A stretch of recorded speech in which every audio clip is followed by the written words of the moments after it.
अधिकांश जो लड़के हैं वो सब साधारण परिवार के हैं, गरीब परिवार के हैं। बेरोजगारी की हालत आज देश में इतनी खराब है, एक तो नोटबंदी ने मारा, दूसरे कोरोना ने मारा, और अभी तक अर्थव्यवस्था जो हमारे यहाँ पट्टी पर नहीं आई है। अभूतपूर्व बेरोजगारी है। नरेंद्र मोदी जी के राज में अडानी अंबानी का कहना क्या है, मैंने कितने लोग जो है कितना गुना संपत्ति अर्जित किए ठिकान नहीं है। धर्म संसद में जनसंहार करने का, एक समुदाय विशेष को जनसंहार करने का आप नारा दे रहे हैं। देश को आप जिस ढंग से बदल रहे हैं, देखिए अभी ज्यादा दिन चलने वाला नहीं। नमस्कार, मेरा नाम आलोक है। आप लाइव स्टीज देख रहे हैं।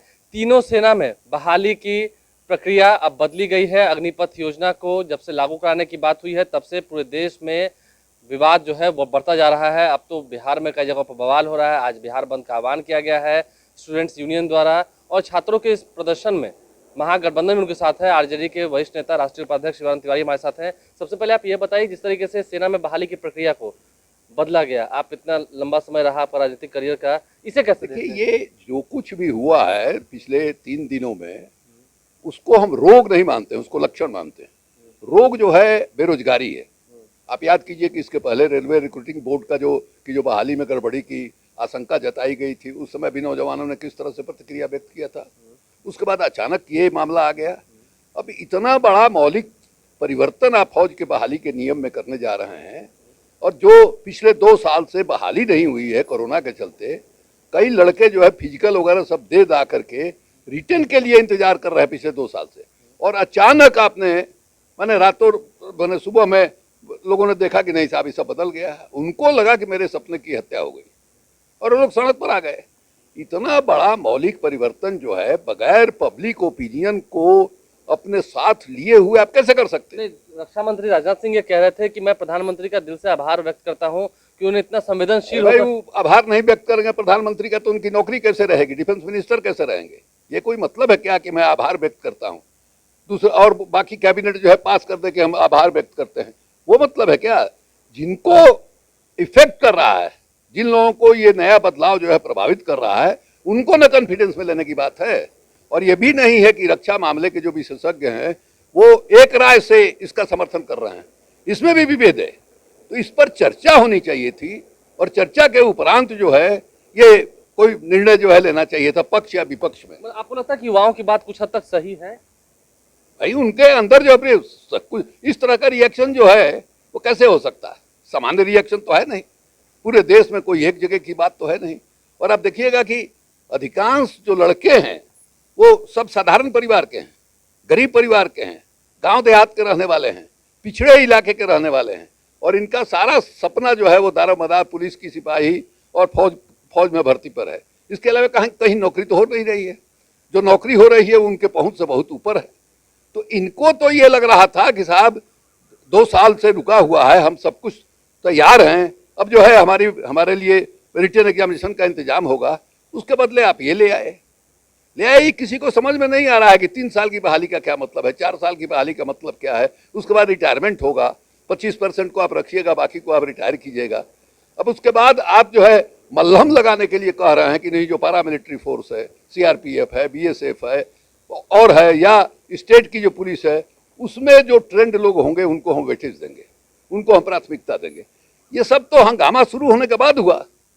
ये पहले आपने कॉन्फिडेंस में क्यों नहीं लिया? और अभी भी हम ये कहेंगे कि इसको लागू करने के पहले नौजवानों को कॉन्फिडेंस में लिया जाना चाहिए, जो माने डिफेंस के एक्सपर्ट लोग हैं उनको लिया जाना चाहिए। और देखिए, आपको याद होगा 2014 में नरेंद्र मोदी जी जब माने अभियान चला रहे थे चुनाव का, उस समय उन्होंने कहा था कि साहब 2 करोड़ नौजवानों को हम, 2 वादा उनका बहुत महत्वपूर्ण था। एक तो बेरोजगारों को 2 करोड़ नौजवानों को हम हर साल नौकरी देंगे। दूसरे उन्होंने किसानों को कहा था कि 2022 तक जो है हम आपकी आमदनी को दुगना कर देंगे। कहीं उस वादा के नजदीक तक नहीं पहुंच गए। बेरोजगारी की हालत आज देश में इतनी खराब है, एक तो नोटबंदी ने मारा, दूसरे कोरोना ने मारा, और अभी तक अर्थव्यवस्था जो हमारे यहाँ पट्टी पर नहीं आई है। अभूतपूर्व बेरोजगारी है, और सबसे बड़ी बेरोजगारी गांव देहात में है। जो शहर के झुग्गी झोपड़ियों में रहने वाले लोग हैं वो कौन हैं? गांव में खेती से निष्कासित लोग हैं। बिहार में तो ऐसी हालत है कि 4% हेक्टेयर जो है प्रति परिवार जो है आपको रकबा है खेती का। इतनी खराब हालत हो गई है, इससे आप निकालने के लिए क्या उपाय करने जा रहे हैं? हमारे यहाँ बिहार में भी मान लीजिए नीतीश जी वर्ल्ड क्लास का म्यूजियम बना रहे हैं, ठीक है, अब वर्ल्ड क्लास का पूरे चारों तरफ तारीफ हो रहा है, लेकिन ये जो 43% बच्चे जो है अंडरवेट पैदा हो रहे हैं, वे जन्म के समय उनका जो वजन होना चाहिए नहीं हो रहा है, उसका नतीजा होता है कि उनका ग्रोथ जो है रुक जाता है, वो किसी काम लायक नहीं रहते हैं, पढ़ाई लिखाई नहीं सीख पाते हैं, हुनर नहीं सीख पाते हैं, उनके शारीरिक क्षमता में जो है कमी आती है। आप उस तरफ नहीं देख रहे हैं भाई। ये जो नालंदा गए हमारे नीतीश जी और उस सोनू नाम का लड़का ने क्या कहा, इनके मुंह पर कहा, जब कहे स्कूल में एडमिशन कराने के लिए, तो कहा कि आपके मास्टरों को पढ़ाने नहीं आता है। तो ये 15 वर्षों में जो 2 काम होना चाहिए था, 3 काम होना चाहिए था, क्या पढ़ाई लिखाई को दुरुस्त करते, आप स्वास्थ्य व्यवस्था को दुरुस्त करते, और आप कुपोषण से गरीबों को निकालते। ये कुपोषण सबसे क्रूरतम गैर बराबरी है। क्रूरतम गैर बराबरी इसलिए है कि गरीब माताओं के पेट में जो बच्चे आते हैं उनको माँ के जरिए खुराक मिलता है और उनको प्रॉपर खुराक नहीं मिल रहा है। और दूसरा तब क्या हालत थी इसी के विकास में इतनी गैर बराबरी बढ़ी है, देश के स्तर पर भी गैर बराबरी बढ़ी है। नरेंद्र मोदी जी के राज में अडानी अंबानी का कहना क्या है, मैंने कितने लोग जो है कितना गुना संपत्ति अर्जित किए ठिकान नहीं है, उसी तरह से गरीब भी नीचे आए। वही हाल नीतीश कुमार के यहाँ है। नीतीश कुमार के राज में आप देख लीजिए, चारों तरफ पटना में सारे ब्रांडेड सामान का खुल गया है शोरूम और मॉल। अब उसको देख के लोगों के मन में लालच पैदा नहीं होगा खरीदने का, भ्रष्टाचार करेगा, अपराध करेगा, यही करेगा भाई। गैर बराबरी जहां इतनी ज्यादा होगी वहां आप न भ्रष्टाचार को नियंत्रित कर सकते हैं न अपराध को नियंत्रित कर सकते हैं। घर बताइए 2,500 रुपये किलो जो है हरीलाल ने पिछले दिवाली में मिठाई बेचा, और 1-2 किलो नहीं 2.5 क्विंटल। ये जो रोग है इसको आप दूर नहीं कर रहे हैं। तो आप क्या लगता है, मतलब नीतीश कुमार की सरकार तो कह रही है, नीतीश कुमार की पार्टी कह रही है कि पुनर्विचार करना चाहिए? ये पुनर्विचार करना चाहिए। आप जो है खकर के क्यों नहीं बोल रहे हैं इस बात को? आप जो है लगता है कि जैसे औपचारिकता का निर्वहन कर रहे हैं, और नीतीश जी के वही दिक्कत है कि माने औपचारिकता का ही निर्वहन ज्यादा होता है। जो लोग बोल रहे हैं उनके माने गले में साफ साफ मजबूत आवाज नहीं निकल रही है, उनको साथ मजबूरी है, वो अलग हो नहीं सकते हैं। अब ये हमने देखा गिरिराज जी का बयान, कह रहे हैं कि राष्ट्रीय जनता दल के गुंडे। अब भला बताइए, मैंने सारे गुंडा मवाली देश के तो आप लोगों के साथ हैं।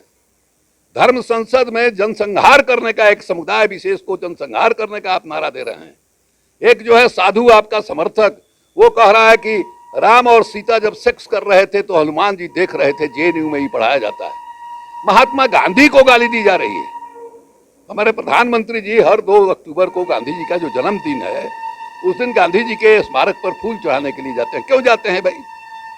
जब आपके समर्थक जो है गांधी को गाली दे रहे हैं, माने हरामी शब्द का इस्तेमाल कर रहे हैं उनके बारे में, आपको क्या अधिकार है गांधी के समाधि स्थल पर जाकर के फूल चढ़ाने का? आपकी जो माने एमपी है प्रज्ञा ठाकुर, जो आतंकवाद के केस में जिन पर मुकदमा चल रहा है, उन्होंने कहा, ये जब मामला आया तो उन्होंने कहा सच कहना अगर बगावत है।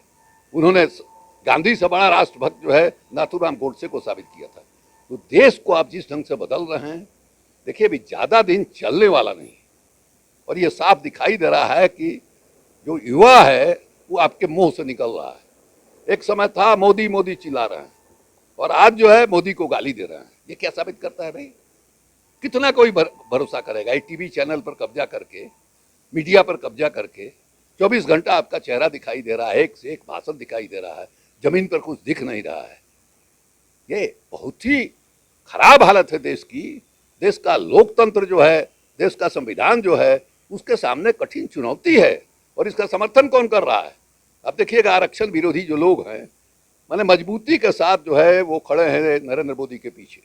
उनको ये लग रहा है कि आरक्षण जो है और सामाजिक न्याय जो है, उसने मेरे स्टेटस को, हमारी जो हैसियत थी समाज में, उसको कम किया है। ये पिछड़ों का मन जो है बहका दिया है। ये क्या वही लोग खड़े हैं मजबूती के साथ। इसलिए हमको ये लगता है कि मोदी जी अगर सचमुच देश में शांति स्थापित करना चाहते हैं, देश को आगे बढ़ाना चाहते हैं, कोई भी नया विचार उनके दिमाग में आता है, नया आइडिया आता है, उस पर एक राय बनाए, और उसके बाद सबको भरोसा में लेके, सबको विश्वास में लेके, तब जो है उसको कानूनी रूप दें, तब जाके लोग उसको ग्रहण भी कर सकते हैं। अदरवाइज ये आपके लिए चेतावनी है, जो जो कुछ पिछले 3 दिनों में हो रहा है वो। देखिए, जो पिछले 3 दिनों में हो रहा है वो चेतावनी है आपके लिए, ऐसा साफ साफ कहना है शिवानंद तिवारी आरजेडी के राष्ट्रीय उपाध्यक्ष हैं। वहीं बीजेपी को भी उन्होंने करारा जवाब दिया है, लेकिन जो युवाओं का आक्रोश है वो कितने दिन और चलेगा ये देखना होगा। हमारे चैनल को सब्सक्राइब कर लें, साथ साथ फेसबुक पेज भी लाइक करें। धन्यवाद।